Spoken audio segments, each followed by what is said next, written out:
குறைந்த விலை, நிறைந்த தரம். தங்கள் தேவைகள் அனைத்தும் ஒரே இடத்தில். ஜெயச்சந்திரன் டெக்ஸ்டைல்ஸ்.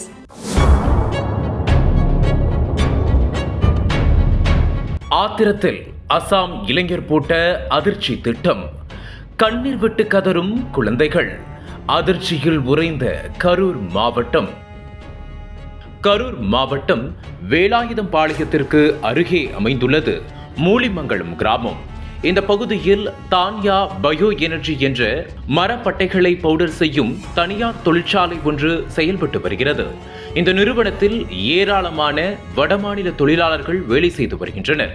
அந்த வகையில் அசாம் மாநிலத்தை பூர்வீகமாக கொண்டவர் சிந்தாமணி போரோ.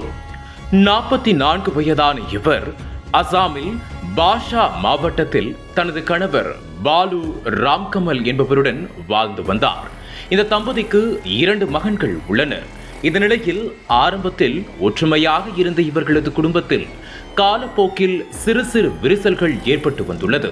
இதனால் கணவன் மனைவிக்கும் இடையே அடிக்கடி தகராறு ஏற்பட்டு வந்துள்ளது.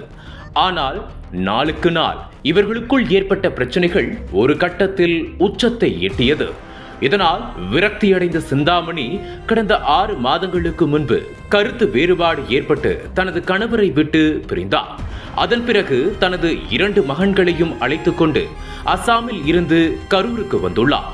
இங்கு மூலிமங்கலத்தில் உள்ள தனியார் தொழிற்சாலையில் வேலை செய்து வந்துள்ளார். அப்போது வந்த இடத்தில் சிந்தாமணிக்கும் அதே தொழிற்சாலையில் வேலை செய்யும் அசாம் மாநிலத்தைச் சேர்ந்த சுபோல் முர்மு என்ற 32 வயது இளைஞருடன் பழக்கம் ஏற்பட்டுள்ளது. இந்த பழக்கம் ஒரு கட்டத்தில் தகாத உறவாக மாறி சிந்தாமணியும் சுபோல் முர்முவும் அடிக்கடி தனிமையில் சந்தித்து உல்லாசமாக இருந்து வந்தனர். இத்தகைய சூழலில் கணவரை பிரிந்து வந்த சிந்தாமணிக்கு ஒரு துணை தேவைப்பட்டுள்ளது.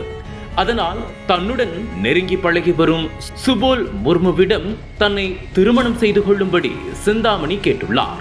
ஆனால் அவரை திருமணம் செய்து கொள்வதில் சுபோல் முர்முவுக்கு விருப்பம் இல்லை என கூறப்படுகிறது. சிந்தாமணி திருமணத்தை பற்றி பேசும்போதெல்லாம் அந்த விஷயத்தை தட்டி கழித்து வந்துள்ளார். இதனால் சிந்தாமணிக்கும் சுபோல் முர்முவுக்கும் இடையே அடிக்கடி தகராறு ஏற்பட்டு வந்துள்ளது. இத்தகைய சூழலில் கடந்த 8ஆம் தேதி நள்ளிரவு நேரத்தில் அந்த தொழிற்சாலையின் புதிதாக கட்டுமான பணிகள் நடைபெறும் இடத்தில் சிந்தாமணி நிர்வாண நிலையில் சடலமாக கிடந்துள்ளார். ஒரு கணம் இதை பார்த்து அதிர்ச்சியடைந்த சக தொழிலாளர்கள் இது குறித்து அந்த நிறுவனத்தின் உரிமையாளர்களுக்கு தகவல் கொடுத்துள்ளனர். மேலும் தனது தாயின் உடலை பார்த்து அவரது 2 மகன்கள் கதறி துடித்துள்ளனர்.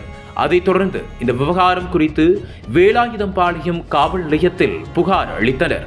அதன் பேரில் அந்த புகாரை எடுத்துக்கொண்ட போலீசார் உடனடியாக ஸ்பாட்டுக்கு விரைந்தனர். அப்போது அங்கு சடலமாக கிடந்த சிந்தாமணியின் உடலை மீட்டு பிரேத பரிசோதனைக்காக அரசு மருத்துவக் கல்லூரி மருத்துவமனைக்கு அனுப்பி வைத்தனர்.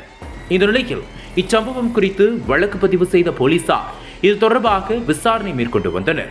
அப்போது சம்பவத்தன்று அந்த தொழிற்சாலையில் பணியாற்றும் சிந்தாமணி உட்பட அனைவரும் மது அருந்தி உள்ளனர். அந்த நேரத்தில் சிந்தாமணி சுபோல் முர்முவிடம் தன்னை திருமணம் செய்து கொள்ளும்படி வற்புறுத்தி உள்ளார். இதனிடையே மதுபோதையில் இருந்த சுபோல் முர்மு தான் சொந்த ஊரான அசாமிற்கு செல்ல இருப்பதாக கூறியுள்ளார்.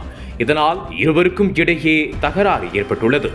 அப்போது ஒரு கட்டத்தில் ஆத்திரமடைந்த சுபோல் முர்மு தன்னுடைய தகாத உறவு காதலியான சிந்தாமணியை கடுமையாக தாக்கியுள்ளார். அது மட்டும் இன்றி அவரது கழுத்தை நெரித்து துடிக்க துடிக்க கொலை செய்தது விசாரணையில் தெரிய வந்துள்ளது. இந்த நிலையில் சுபோல் முர்முவை கைது செய்த போலீசார் அவரை நீதிமன்றத்தில் ஆஜர்படுத்தி சிறையில் அடைத்தனர். தற்போது தகாத உறவில் இருந்த அசாம் மாநில பெண் கழுத்தை நெரித்து கொலை செய்யப்பட்ட சம்பவம் பெரும் பரபரப்பை ஏற்படுத்தியுள்ளது. அனல் பறக்கும் செய்திகளை அப்டேட் செய்து கொள்ள நக்கீரன் களத்தை இப்பவே சப்ஸ்கிரைப் பண்ணுங்க.